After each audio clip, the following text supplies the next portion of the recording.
துலாம் ராசி என்பர்களே, துலாம் ராசியை பொறுத்த வரைக்கும் ஒரு கட்டிலடங்கா ராசி. அதாவது குலதெய்வத்துக்கு ஒரு பிடித்த ராசி அப்படின்னு சொல்லலாம் துலாம் ராசி.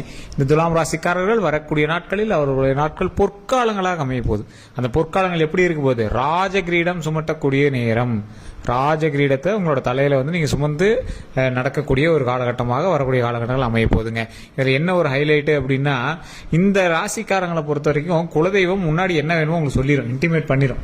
நீங்க துலாம் ராசிக்காரன் தான் மறக்காம கமெண்ட்ஸ் பதிவிடுங்க. உங்களுக்கு ஏதாவது ஒரு தடையை முன்னாடி காட்டும், அது கண்டிப்பா இருக்கும். அது தடையமானே உங்களுக்கு தெரிஞ்சிருக்காது, அப்புறமேட்டு தான் யோசிப்பீங்க, ஆமா இல்ல முன்னாடி சொன்னிச்சுல அப்படின்னு. அந்த அளவுக்கு ஒரு ஹைலைட்டான ஒரு ராசி இந்த துலாம் ராசி. சரி, இந்த துலாம் ராசியை பொறுத்த வரைக்கும் இந்த அளவுக்கு விஷயங்கள் எல்லாமே இருக்குது. வரக்கூடிய நாட்கள் பொற்காலங்கள் சொன்னீங்க, ஆனா அது எத்தனை % அளவுக்கு நல்லது இருக்கும்? ஏன் துலாம் ராசியில் எல்லாருக்கும் அப்படி நடக்கிறது இல்ல? ஒரு சிலருக்குலாம் முன்னாடி நல்லது நடந்திருக்கு, ஏன் இது வரைக்கும் நடக்கல அப்படின்னு கேட்கறீங்க நிறைய பேர் இருப்பீங்க. அவங்களுக்கான ஒரே பதில் என்ன அப்படின்னா, துலாம் ராசியில பல கோடி பேர் இருப்பாங்க சார். ஆனா அதுல தசாபுத்தி யாருக்கு இணைஞ்சிருக்குது அப்படிங்கறத பார்க்கணும். யாருக்கு தசாபுத்தி கரெக்டா அமைஞ்சிருக்குது, லக்கினமும் நட்சத்திரமும் சரிவர பொருந்தி இருக்கிறது யாருக்கு, இதெல்லாம் பார்த்து தான் உங்களுடைய ராசி மற்றும் மற்ற எல்லா விஷயங்களுமே சரி பார்க்கப்படும். ஸோ அதனால தான் தனிப்படையான ஜோதிடம் பார்த்துக்கோங்க அப்படின்னு சொல்றோம். கீழே ஃபோன் நம்பர் கொடுத்துருக்கோம். அந்த ஃபோன் நம்பர்ல நீங்க ஃபோன் பண்ணி பேசி தெரிஞ்சுக்கலாம். டிஸ்கிரிப்ஷன்ல கீழே இருக்கு, அதில் நீங்க ஃபோன் பண்ணி உங்களுடைய பெயர், ஊரு எல்லாமே நீங்க சொல்லி, உங்களுடைய பிறந்த தேதி சொல்லி, இன்னைத்து காலகட்டத்திலேருந்து உங்களுடைய வாழ்க்கை எப்படி இருக்க போகுது அப்படிங்கறத தெளிவா மேப் போட்டு அதுக்கு தகுந்த மாதிரி நீங்க வாழ்த்தலாம். ஒரு எக்ஸாம்பிளுக்கு இப்போ துலாம் ராசிக்காரர்களுக்கு இப்போ நீங்க ஜோதிடம் பாக்குறீங்க, உங்களோட தனிப்படையான ஜோதிடத்தை தசாபுத்தியோட செக் பண்ணி பாக்குறீங்க. பார்க்கும்போது பக்கத்துல ஒரு நன்மை நடக்க போகுது சார் அப்படின்னு சொல்றாங்க. நீங்க என்ன பண்ணிட்டு இருப்பீங்க? அது தெரியாம கடன் எல்லாம் வாங்கிட்டு இருப்பீங்க. ஆட்டோமேட்டிக்கா ஒரு இடத்துல இருந்து பணம் வரப்போகுது அப்படிங்கறது நம்ம ஜோசியம் பார்த்து கண்டுபிடிச்சிட்டோம் அப்படின்னா, நீங்க அது தெரியாம நீங்க கடன் வாங்கிட்டே இருப்பீங்க. கடன் வாங்கிட்டே இருக்கும்போது டக்குன்னு அந்த பணம் வரதோ அந்த கடனுக்கு சரியா போயிடும்.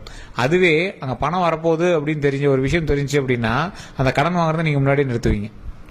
தேவையில்லாமல் செலவு செய்வதையும் நிறுத்துவீங்க. உங்களுக்கு அடுத்து என்ன நடக்க போகுதுங்கிற விஷயங்கள் முன்னாடியே ஓரளவுக்கு தெரிஞ்சு அப்படின்னா, அதற்கு தகுந்தாற் போல உங்களோட வாழ்க்கையை மூவ் பண்றதுக்கு தான் இந்த ஜோதிடம்.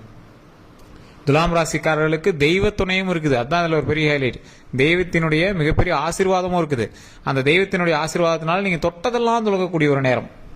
அருமையான காலகட்டம். என்ன காலகட்டம் அருமையா இருக்கு, தொழிலுக்கு அருமையா இருக்கு, குடும்பத்துக்கு அருமையா இருக்கு. உடல் ரீதியான விஷயங்களில் கவனம் தேவை. உடல் ரீதியான விஷயங்கள கவனம் தேவை. வாயு தொல்லை ரீதியான விஷயங்கள்ல கொஞ்சம் ரொம்பவே ஜாக்கிரதையா இருக்கும். மற்றபடி இயற்கையான சூழல்ல நீங்க அப்படியே ஒரு அருமையான ஒரு காலகட்டத்தில் நீங்க வாழ்ந்துட்டு இருக்கிற மாதிரி இருக்கும். இனி வரக்கூடிய காலங்களில் ஒரு மிகப்பெரிய ஒரு வலுவோட ஒரு 100 மடங்கு குதிரை வேகத்தில் நீங்கள் செயல்பட்டால் வெற்றியை நோக்கி நீங்கள் பிரயாணிக்கலாம்.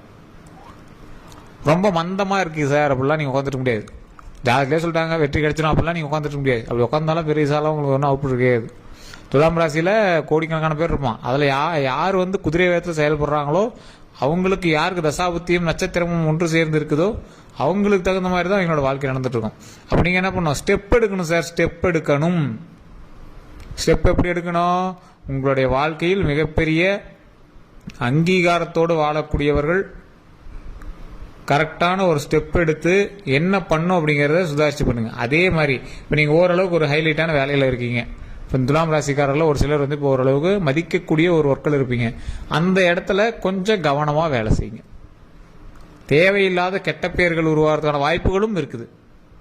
தொழிலில் இவங்க அந்த பொருள் பண்ணிட்டாங்க சார், இந்த பொருளை தூக்கிட்டாங்க சார், சின்ன வேற யாரோ ஒரு பண்ண தப்புக்கு உங்க மேல ஒரு பழி வருது, யாரோ பண்ண எரருக்கு நீங்க தான் அந்த எரர் பண்ணீங்க அப்படின்னு சொல்றது, ஏதோ ஒரு சின்ன காரணத்தினால தேவையில்லாம உங்களோட பேர் இது பண்றது. அதனால அந்த மாதிரி விஷயத்துல மட்டும் நீங்க கொஞ்சம் கவனமா இருந்தீங்க அப்படின்னா வாழ்க்கையில் வெற்றி நிச்சயம்.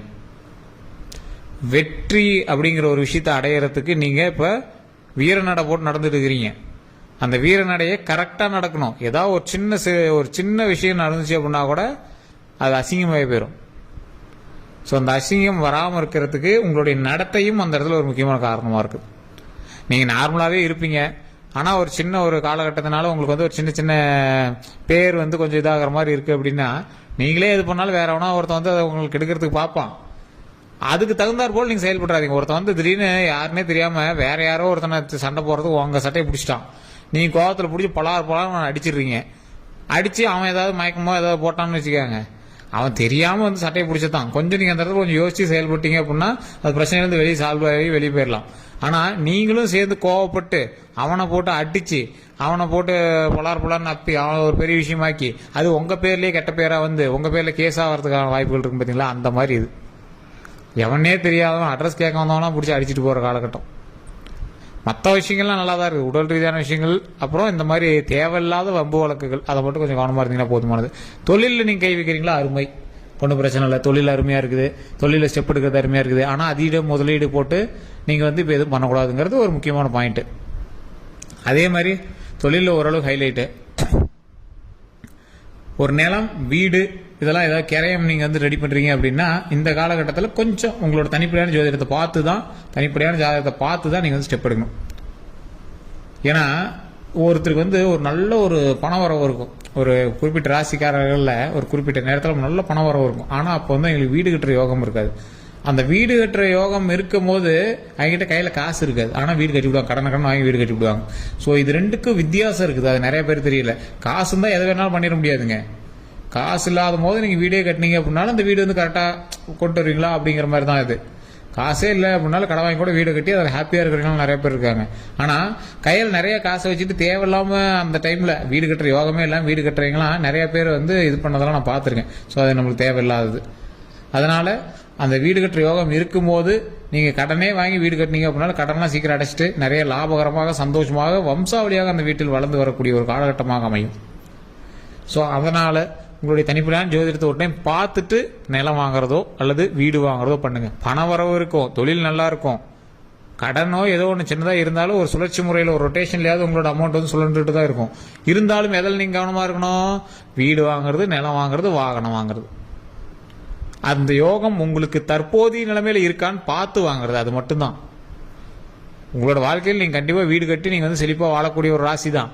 ஆனால் அந்த டைம் கரெக்டான எந்த டைம்னு பார்த்து வாழணும், அதுதான் பெரியது. அதே மாதிரி உங்களினுடைய தொழிலில் மட்டுமே நீங்கள் கவனம் செலுத்துறீங்க அப்படின்னா ரொம்பவே நல்லது.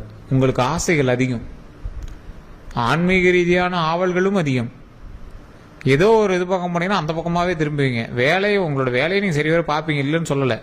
ஆனால் ஏதோ ஒரு பக்கம் உங்க வந்து டைவெர்ட் பண்ணக்கூடிய ஒரு காலகட்டம். தேவையில்லாம மனசு அலைபாய விட்டு மாட்டிக்கூடாது. காதல் வயப்படக்கூடிய காலகட்டம்லாம் இருக்குது. ஸோ அந்த விஷயத்தெல்லாம் கொஞ்சம் கவனமாக இருங்க. இளைஞர்கள், ஆண்கள் பெண்கள் கொஞ்சம் கவனமாக சுதாரிச்சு இருக்கக்கூடிய ஒரு காலகட்டம். திருமணமானவங்க, புதுசாக திருமணமானவங்க தேவையில்லாத சண்டை சச்சரவுகள்லேருந்து மீண்டு வரதுக்கான வழியை பாருங்க. தேவையில்லாத சண்டை சச்சரவுகள் வேண்டவே வேண்டாம். அதே மாதிரி நீங்கள் வந்து ஏதாவது ஒரு புதிய துறையை வந்து நீங்கள் கண்டுபிடிச்சி நீங்கள் வந்து வேலை பார்க்குறீங்க அப்படின்னா, ஒரு பெரிய துறை, மிகப்பெரிய ஒரு இன்வெஸ்ட்மெண்ட் போட்டு ஒரு தொழிலுக்குள்ளே போதுறீங்க அப்படின்னா நீங்கள் உங்களுடைய ராசியை பார்த்து உங்களுடைய ஜாதகத்தை பார்த்து அந்த தொழில் ஆரம்பிங்க. பார்ட்னராக அமையறீங்க அப்படின்னா ரொம்பவே யோசிச்சு ஆரம்பிங்க. உங்களுடைய பார்ட்னரினுடைய ஜாதகத்தையும் தெளிவாக பார்த்து அதில் ஏதாவது பிரச்சனை இருக்கா, ஏது இருக்குது, என்ன இருக்குன்னு செக் பண்ணிவிட்டு அப்புறமேட்டு உள்ளே போய் நீங்கள் வந்து அவங்க கூட சேர்ந்து தொழில் தொடங்கலாம்.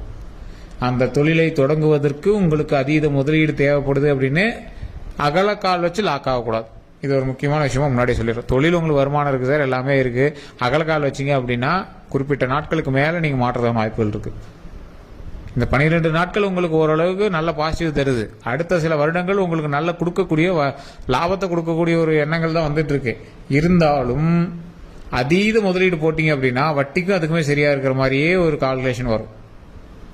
ஏற்கனவே உங்களுக்கு சின்ன சின்ன கடன்கள் இருக்கு, உங்களோட ஃபேமிலியில் சின்ன சின்ன கடன்கள் இருக்கு, உங்ககிட்ட எக்கச்சக்கமான நகைகள் இருக்கலாம். ஆனால் அதை வந்து எல்லாத்தையும் நீங்கள் வந்து பயன்படுத்தக்கூடிய நிலைமையில நீங்க இல்லை.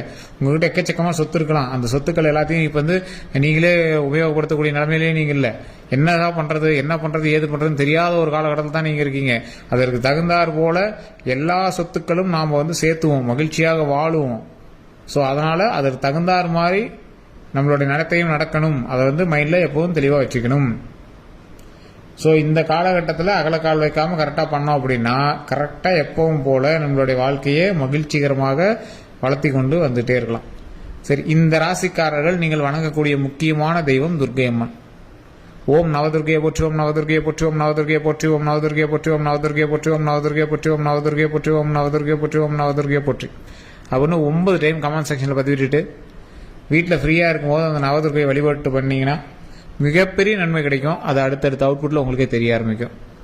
முடிஞ்ச அளவுக்கு யாராவது ஒரு பெண் குழந்தைங்க இருந்தாங்க அப்படின்னா அவங்களுக்கு சிகப்பு ஆடை வாங்கி கொடுங்க. அது ரொம்ப நல்லது. பெண் குழந்தைகளுக்கு ஒரு சிகப்பு ஆடை வாங்கி, நீங்கள் இந்த துலாம் ராசிகள் கண்டிப்பாக பெண் குழந்தைகளுக்கு ஒரு சிகப்பு ஆடை வாங்கி கொடுங்க. குழந்தைங்களாக இருந்தாலும் சரி, பெண்களாக இருந்தாலும் சரி, அவங்களுக்கு ஏதோ ஒரு புடையோ ஏதோ ஒன்று சிகப்பு ஆடை வாங்கி கொடுங்க. ரொம்ப நல்லது. குழந்தைங்களா இருந்தாங்கன்னா சும்மா அந்த பாவாடை சட்டமாக இருக்கும் பார்த்தீங்கன்னா, அது மாதிரி சிகப்பு துணியில் வாங்கி கொடுங்க. ரொம்ப நல்லது. அதே மாதிரி நம்ம சேனலை சப்ஸ்கிரைப் பண்ணாமல் இருந்தீங்கன்னா சப்ஸ்கிரைப் பண்ணுங்க, பக்கத்தில் பெல் பண்ணி மறக்காம ப்ரெஸ் பண்ணிக்கோங்க. வேறு எந்த கருத்துக்கள் இருந்தாலும் கமெண்ட் செக்ஷனில் பதிவிடுங்க. ஃபேஸ்புக்கில் பார்க்கணும்னா ஃபாலோ பண்ணிக்கோங்க. கீழே ஃபோன் நம்பர் கொடுத்துருக்கோம், பிரபல ஜோதிடர் நம்பர் தான். ஜஸ்ட் கால் பண்ணி உங்களுடைய ப்ராப்ளத்தை சொல்லி நீங்கள் சால்வ் பண்ணிக்கலாம். எல்லோருக்கும் நன்றி நண்பர்களே.